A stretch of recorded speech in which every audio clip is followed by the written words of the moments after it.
Do us a review then. Medusa Deluxe, which is a genre-defying Brit pick from Thomas Hardiman, who I had the pleasure of interviewing at the BFI earlier this week.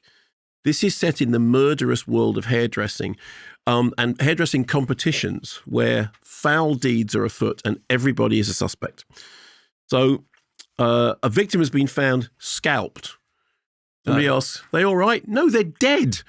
That's how it works.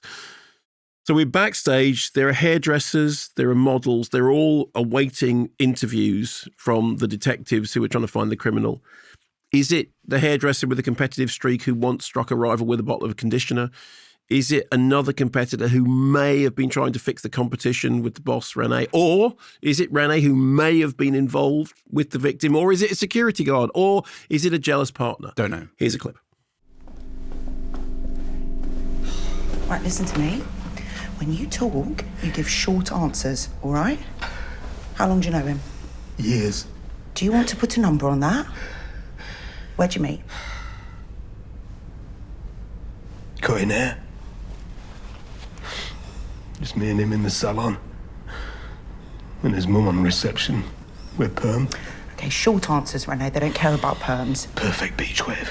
So, okay, you started a salon when you met him, and then you left to run these, all right? End of. I've got no interest in you going down, Rene.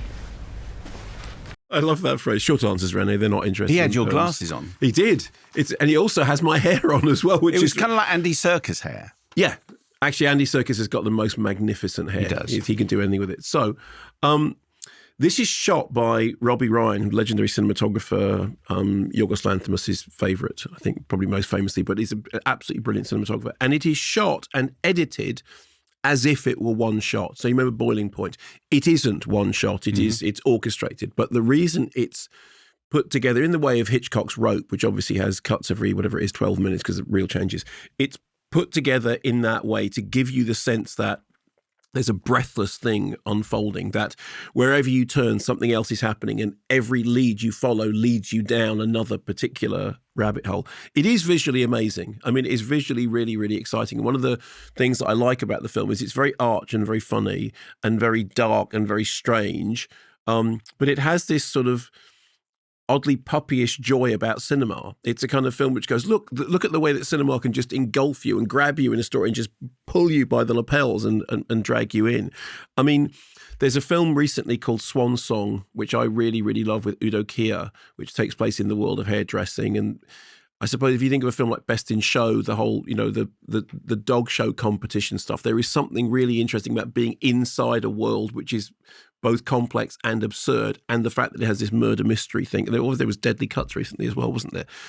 I mean, I found it kind of slightly bewildering, slightly disorientating. The director cites Ken Russell as an influence, and I think that tells you a lot because, I mean, Russell's whole style was very kind of, flamboyant and in your face, not without substance. I mean, I think people misread Russell as being style over substance, but it's a way of saying that the style should grab you and the style should sort of electrify you.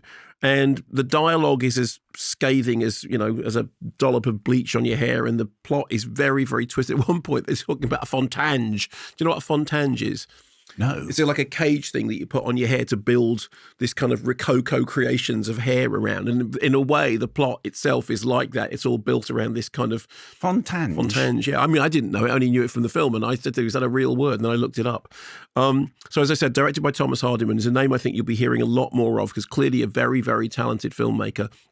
And like I said, this is dark, twisted, strange, funny, but it's got a real sense of, isn't cinema exciting?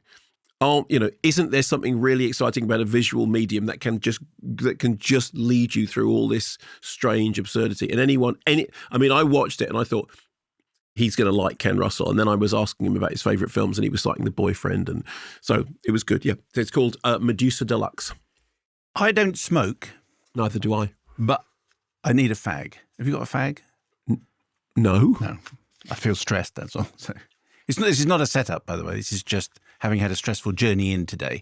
I feel like, oh, okay, maybe no, it wouldn't. Yeah, because you were driven in by somebody who had never been on a road before. Indeed, I was.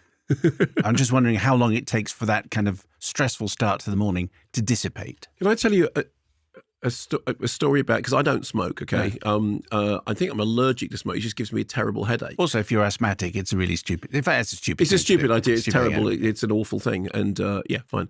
And I remember once I was in a very, very stressful situation, which involved, yes, it was very, very stressful. It involved following an ambulance somewhere. And I was in the car with the person who was driving me, because I was not in a state to drive. They were smoking, and I this is a while ago when people did this, and I thought that'll help. So I said, give me a drag on that. And it just made everything worse. It gave me a headache and made me feel sick. And also want to poo, which is... Now there we take an unexpected... Who knew? If there are any medics listening, and I know there are, maybe you can explain that very strange moment. So I don't do that. No. That's a very interesting thing. If every time you have a drag on a cigarette, you have to try hard. You have to go and try hard. Well, the point is, you don't have to try hard. You just have a drag on a cigarette. Oh my goodness me. Well, that seems an appropriate point to take a break. Thanks very much for watching this video. I hope you enjoyed watching it as much as we enjoyed making it. While you're here, check out all the other videos, because they're cool too, aren't they? Yeah, and if you want to keep up to date with everything Kermode and Mayo's take, then check out our social channels. I mean, why wouldn't you? I mean, I would. I have done. Excellent.